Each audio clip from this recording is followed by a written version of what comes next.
Hey everyone, welcome to today's Fed Real Deal. So here's what's going on. I get a lot of employees or really financial professionals asking about service computation dates.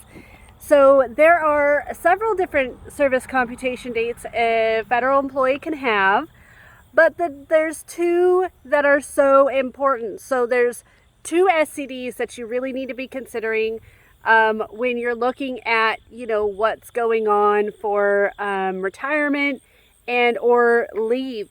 So the two main service computation dates that you're going to be paying attention to is the employee's leave service computation date, and that is their leave service computation date that is found on the pay stub or LES. Okay, so this SCD is specifically designed to calculate an employee's time in service, whether it's FERS or CSRS or whatever time they've been with the federal government. And this tells, OPM or HR rather, how many hours an employee can accumulate during a pay period for their annual leave. Okay, so for instance, an employee who's been there less than 10 years only gets 4 hours of annual leave. And then the more years you get, the higher your annual leave amount accrues per pay period. Okay, so your leave service computation date is going to include service time that may not be creditable for retirement purposes. So this could be military service in which you did not retire from the military. Okay, so this could be active duty service if you just worked 4 years or 8 years and then decided to leave and you claimed that service when you came into the federal government, then that service time will count for your leave service computation date, but not your retirement service computation date, especially if you did not make a deposit for that service time. Of course, it's not creditable.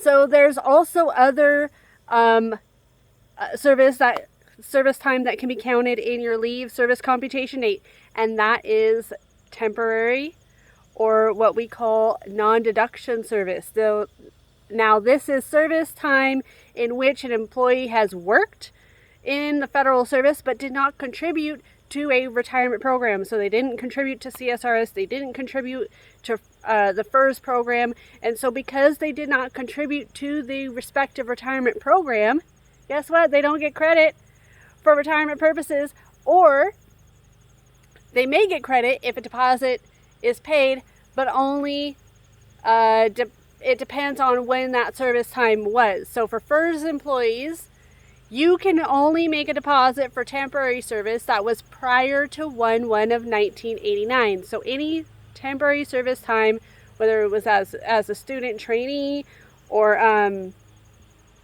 when you were with the Postal Service, then you cannot get credit for that time if it was after 1/1 of 89. However, sometimes temporary service can be kind of tricky. Some people will say, oh, well, I was hired, as a temporary employee because, this is very common for Department of Defense employees. They get hired on a temporary service basis, but they're technically still contributing to the FERS program. They're just waiting for that, the paperwork to go through, the hiring paperwork. And so they're not technically in a temporary service because they will become permanent once their background check and their hiring check all goes through the HR. So just be mindful of that. There's two different SCDs for employees. There's the leave service computation date, and then there's the retirement service computation date. The retirement service computation date is what you guys should be using to, run benefit analysis or determine eligibility for employees. This is important because when you're running those pension numbers, we have to make sure that you're using the correct service time, years and months in that calculation. Otherwise, You could be giving them the wrong pension number. You could be planning with the wrong pension amounts. You could be planning or giving them a different age that they're actually eligible to retire. And this is huge, because if an employee is eligible to retire at age 60 with their retirement service computation date, but you use their leave service computation date and it's different, and it includes extra time that is not creditable for retirement purposes, and you say, okay, well, you can leave at your minimum retirement age because you have 30 years of service, and then they don't, and they qualify for what's called a MRA plus 10 retirement, and there's a reduction to their penalty, then that could really cost you some a lot of headache and heartache, that's for sure. And so we have to make sure that when we're talking to employees, we're using the right information when we are calculating different things such as their service computation date, and making sure that we're using the right one. So if you're not sure, and you're like, I don't even know how to determine that or whatever, you know what? Download our free core form. It's a fact finder form. You can use it in your meetings with employees. And if you need further assistance, reach out to us. We're here to help and support financial professionals who work with federal employees. We do this because we want federal employees to get the service that they deserve when doing their retirement planning, when doing their estate planning, when doing their tax planning, whatever that looks like with a financial professional. You've got to work with somebody who understands your federal benefits and will coordinate that with their planning. If they're not getting that information, they're not doing planning right. Whether it's your pension amount, FEHB expense,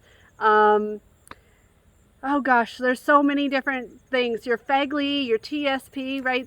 You've got to coordinate the survivor benefit with the FEHB program, which we'll talk about in another video. And so stay tuned.